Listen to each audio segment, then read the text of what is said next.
বৰষুণক নেওচি বঙাইগাঁৱত আমচুৰ প্ৰতিবাদী কাৰ্যসূচী স্মাৰ্ট মিটাৰ বন্ধ কৰা আদি দাবীলৈ বিক্ষোভ প্ৰদৰ্শন আমচুৰ।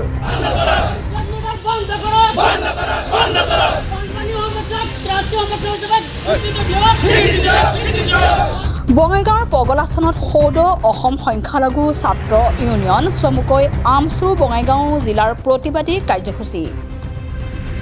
স্মাৰ্ট মিটাৰ সংযোগ বন্ধ কৰি পূৰ্বৰ মিটাৰসমূহ বহাল ৰখাৰ দাবী, বানপানীৰ ফলত ক্ষতিগ্ৰস্ত আৰু গৃহহীন লোকসকলক উপযুক্ত ক্ষতিপূৰণ দিয়াৰ দাবীত লগতে প্ৰতিটো ভূমিহীন আৰু উচ্ছেদিত পৰিয়ালক চৰকাৰীভাৱে ভূমি প্ৰদান কৰাৰ লগতে বিভিন্ন দাবীলৈ আমচু বঙাইগাঁও জিলা সমিতিয়ে দুঘণ্টীয়া অৱস্থান ধৰ্মঘট পালন কৰে। অসম চৰকাৰ মুৰ্দাবাদ, বিজেপি চৰকাৰ হাই হাই আদি শ্লোগানেৰে এই অৱস্থান ধৰ্মঘট কাৰ্যসূচী পালন কৰে। আজিৰ এই প্ৰতিবাদী কাৰ্যসূচীত উপস্থিত থাকে আমচুৰ কেন্দ্ৰীয় সভাপতি ৰেজাউল কৰিম চৰকাৰ। অসম চৰকাৰৰ স্মাৰ্ট মিটাৰক লৈ তীব্ৰ ভাষাৰে সমালোচনা কৰে ৰেজাউল কৰিম চৰকাৰে। লগতে জাহাংগীৰ আলমৰ হত্যাকাণ্ডৰ উচিত তদন্তৰো দাবী কৰে আমচুৰ কেন্দ্ৰীয় সভাপতিগৰাকীয়ে। মুখ্যমন্ত্ৰীয়ে সদায় জেহাদৰ কথা কয়, কিন্তু মুখ্যমন্ত্ৰীয়ে স্মাৰ্ট মিটাৰ দিয়াৰ নামত ব্যাপক হাৰত স্মাৰ্ট মিটাৰ জেহাদ অসমত আৰম্ভ কৰিছে। অসমৰ সাধাৰণ শ্ৰেণীৰ নাগৰিকৰ পৰা আৰম্ভ কৰি সকলো শ্ৰেণীৰ নাগৰিকে এতিয়া অতিষ্ঠ হৈছে যে যি স্মাৰ্ট মিটাৰ লগোৱা হৈছে, এই স্মাৰ্ট মিটাৰৰ যোগেদি কোটি কোটি টকাৰ অসম চৰকাৰে স্মাৰ্ট মিটাৰ জেহাদৰ জৰিয়তে সংগ্ৰহ কৰি সাধাৰণ ৰাইজক জুৰুলা কৰি পেলাইছে, সাধাৰণ ৰাইজক পংগু কৰি পেলাইছে।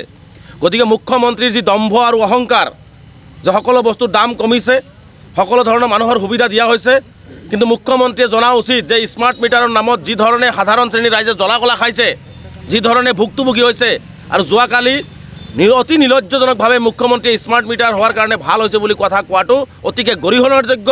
কাৰণ অসমৰ শদিয়াৰ পৰা ধুবুৰীলৈকে প্ৰতিজন গ্ৰাহকে, প্ৰতিজন সাধাৰণ শ্ৰেণীৰ পৰা নাগৰিকৰ পৰা আৰম্ভ কৰি প্ৰতিজন অসমবাসী ৰাইজে কৈ আছে যে স্মাৰ্ট মিটাৰটোৱে আমাক বহুত ধ্বংসৰ পথলৈ লৈ গৈ আছে, আমাৰ বহু টকা গৈ আছে। তাৰপিছতো মুখ্যমন্ত্ৰীয়ে এই ধৰণৰ কথা কোৱাটো দুৰ্ভাগ্যজনক অসমৰ মুখ্যমন্ত্ৰী হয়।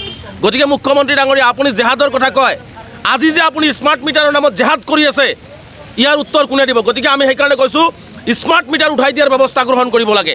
স্মাৰ্ট মিটাৰ উঠাই দি পূৰ্বৰ যি স্মাৰ্ট মিটাৰ আছিলে সেইটো বহাল ৰখাৰ দাবী আমি আজি উত্থাপন কৰিছোঁ।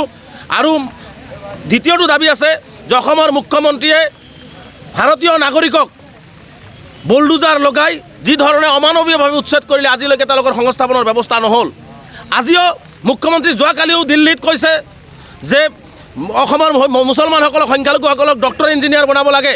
কিন্তু মুখ্যমন্ত্ৰীক মই প্ৰশ্ন কৰিব বিচাৰিছোঁ, ধলপুৰ, নগাঁও, হোজাই, কৰিমগঞ্জ জিলাত আপুনি যে উচ্ছেদ কৰি ৩৫০০ ছাত্ৰ ছাত্ৰীক শিক্ষাৰ পৰা বঞ্চিত কৰিছিলে, তেওঁলোকক ডক্টৰ ইঞ্জিনিয়াৰ বনাব লাগেনে নাই? মুখ্যমন্ত্ৰীয়ে ইয়াৰ উত্তৰ দিব লাগে, নহ'ল। গতিকে জাহাংগীৰৰ সেই হত্যাকাৰীক গ্ৰেপ্তাৰ কৰাৰ দাবী উত্থাপন কৰিছোঁ।